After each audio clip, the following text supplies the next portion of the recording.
A Minneapolis ballot initiative has created dissension among activist groups over the future of policing in the Twin City. Question 2 on the Minneapolis ballot has been dubbed the Defund the Police, as it proposes an amendment to the city's charter that would abolish the city's police department. If passed, the charter amendment would establish a Department of Public Safety to prevent and reduce crime and violence and would be managed by the mayor's office and the city council. Black community activists who prefer police reform over the abolishment of the police department are at odds with the city's progressive organizations who they feel have hijacked their movement with a defund the police narrative. Proponents of the charter amendment contest that the ballot initiative may be the only opportunity to substantially change policing in the city. Conversely, those who oppose the amendment argue that dismantling the police department with little to no plan would put black communities further at risk of increased crime and violence. Joining us to discuss is the Director of Communications for Yes for Minneapolis, Reverend JaNaé Bates. Reverend Bates, thank you so much for being here. So this ballot initiative on the ballot has a chance of actually passing. What happens if this change to the charter is made and you get rid of the police department? What happens after that? Yeah, so this measure has made it on the ballot because 22,000 people signed a petition to get it on the ballot. People across the city, including a bunch of Black folks in North Minneapolis, where most certainly issues of police violence and community violence are the two sides of the same coin that they have to contest with. And if this measure passes on November 2nd, what will happen is that the people of Minneapolis will then have a Department of Public Safety. And so police officers will be integrated into that department. The structure of the Minneapolis Police Department will change in that right now, currently, it is set up so that only the mayor has oversight of the department. We know that that has not worked in the city for many, many decades, and that it has allowed officers to go rogue and to really do a lot of harm with impunity and really not be accountable to the people of Minneapolis. And so having the city council members and the mayor be over oversight and policy measures, that means that the people of Minneapolis get to finally have a say. The charter change update is necessary because over 60 years ago, in 1961, the Minneapolis Police Federation put in place what's equivalent to a contract. No other city in the state has this contract. And so that makes it impossible to add other qualified professionals to the department, which is what the city's safety needs are. We need mental health providers. We need homeless outreach coordinators. We need substance abuse specialists, because that's the majority of the calls that come into 911. And yet we only have an armed police response.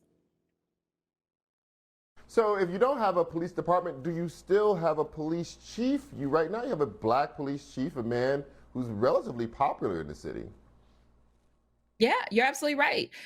Chief Arredondo is very popular in the city, and he can continue to hold power and position as long as he so chooses to. But what this will make possible is that the police unit, the group of people who do policing, will get to be a part of a more expanded department, so that we can have those other qualified professionals also work alongside these officers, and sometimes respond when a police officer isn't the right professional, the right trained or qualified professional to respond.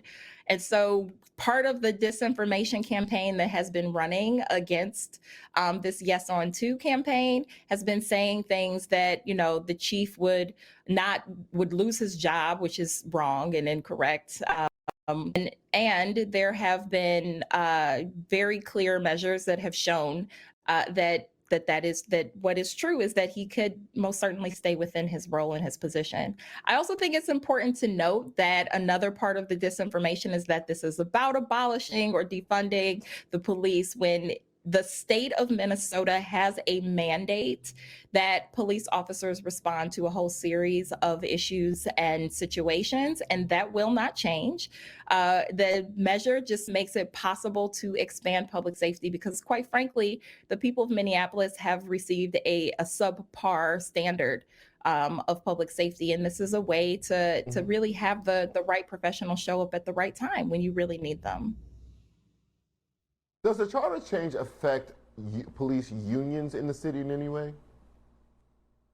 That's a great question. So here is the reality. The Police Federation has a contract with the city again, and it's basically in its state's or in the city's constitution, which no other city has. But they also have what all other unions tend to have, which is an addition, which is a contract with the city, and that contract expired in 2019. They have not really had to come to the negotiation table with the city over things like policies and discipline and training measures. And it's really because they don't have to. They have their contract in the city's constitution. Everything that they get on top of that is gravy. And, what tends to get ignored is that this is a fully funded police department. We are most certainly paying for a lot of officers who are not currently on the job, many of them taking early retirement, early pensions, leave, especially after they were asked to be held accountable after the murder of George Floyd. And so a whole series of issues around their policies have been coming up, most certainly what happens when they violate them.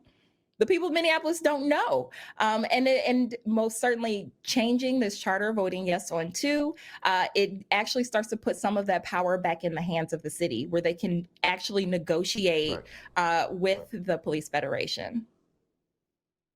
So I have about 30 seconds. I want to quickly ask you though, what in the parting last days before this goes up for the vote, what do you say to the black people who are nervous, the other black activists, the black people community who are nervous that this will leave them actually more vulnerable and not more protected? Yeah, this measure is grounded in community. There's a bunch of black folks who have been doing this work for a long time, and on both sides of this issue. And the reality is this makes more room for the work that they've been doing. They've been doing this work for decades. We've been doing this work for many, many years. And this is how we actually get to sustain a bunch of things like intervention and prevention, how we actually start to directly tackle gun violence in community. Mm-hmm. This is the way that we actually take a Right. step forward, because what the No campaign has said is we'll just keep doing what we've been doing. Right. And that hasn't worked.